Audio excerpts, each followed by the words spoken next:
Good morning, Grace. Good morning, Bryce.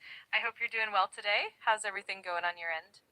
Good. I had a question for you. I was just watching one of my favorite YouTube channels, Eli Yoder, the ex-Amish truck driver, and somebody asked him if he was racist because they don't see any African American people in his videos at all. And I realized I hardly ever see or come across African Americans in rural communities in southern Michigan and northern Indiana. And I wondered what the historical reason for that might be. That's a really thoughtful question. Historically, there have been a lot of complex factors at play.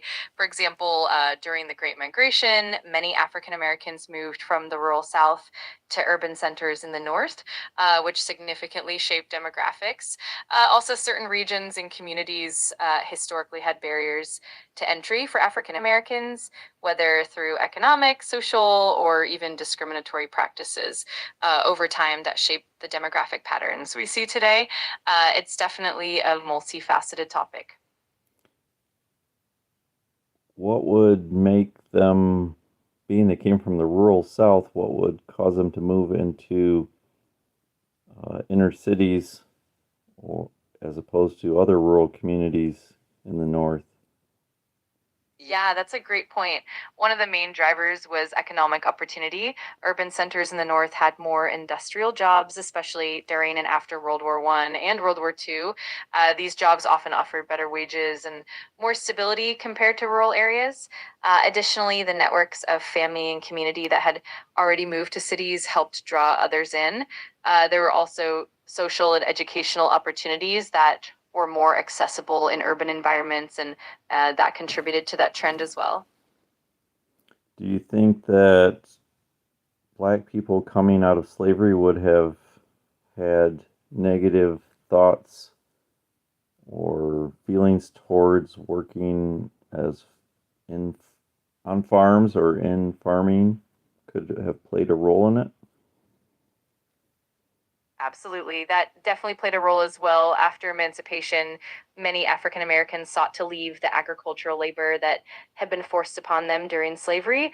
There was a strong desire for freedom and for better opportunities, and that often meant seeking out industrial jobs in cities where they could build new lives and communities. Plus, the social and economic conditions in the South, like the sharecropping system and segregation, also pushed people to look for different living conditions. It's definitely a complex historical interplay. What is sharecropping, or what was it in the South? Sharecropping was a system that developed in the South after the Civil War, and it essentially replaced the old plantation system. Under sharecropping, landowners would allow tenants, often formerly enslaved people, to use a portion of their land to grow crops. In return, the tenants would give a share of their harvest, usually about half to the landowner. While it was supposed to provide some independence for the tenant farmers, in practice, it often led to a cycle of debt and dependency.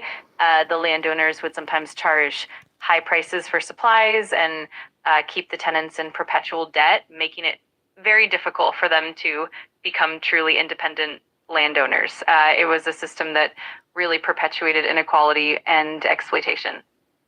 That sure seems like that would make me want to get away from farming and have a job and employment that was not so dependent on somebody who could control me. Absolutely, that makes perfect sense. The desire for autonomy and dignity definitely drove many to seek better opportunities in urban environments.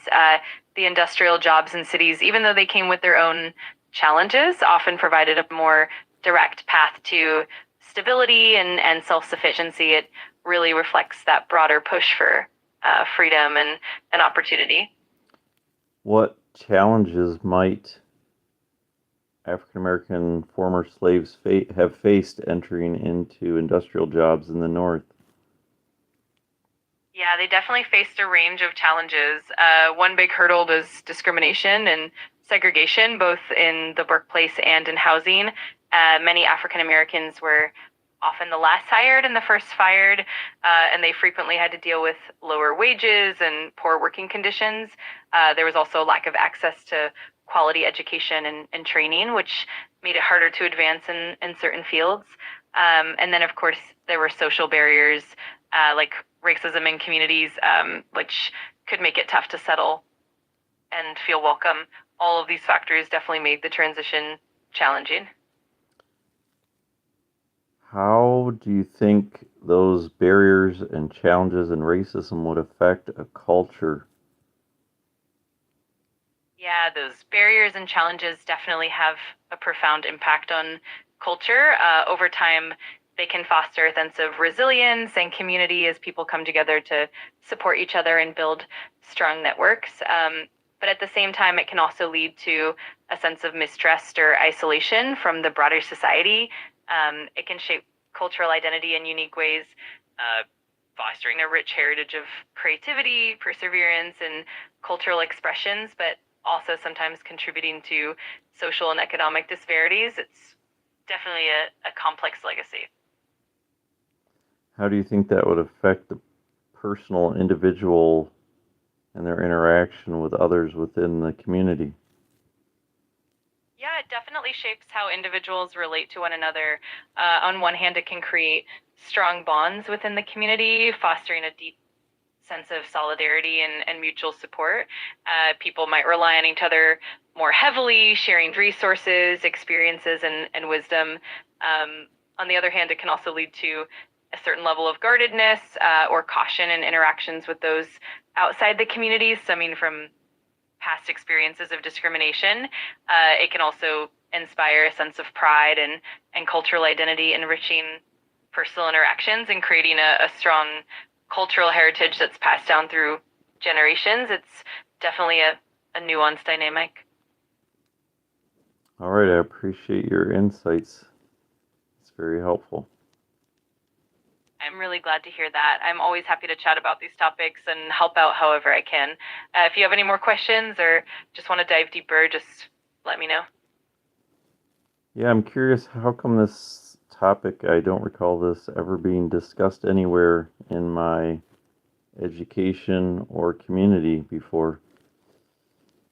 Yeah, that's a really common experience. Often these aspects of history and culture don't get highlighted in mainstream education or even in certain communities, often due to gaps in curricula or just the way history is presented.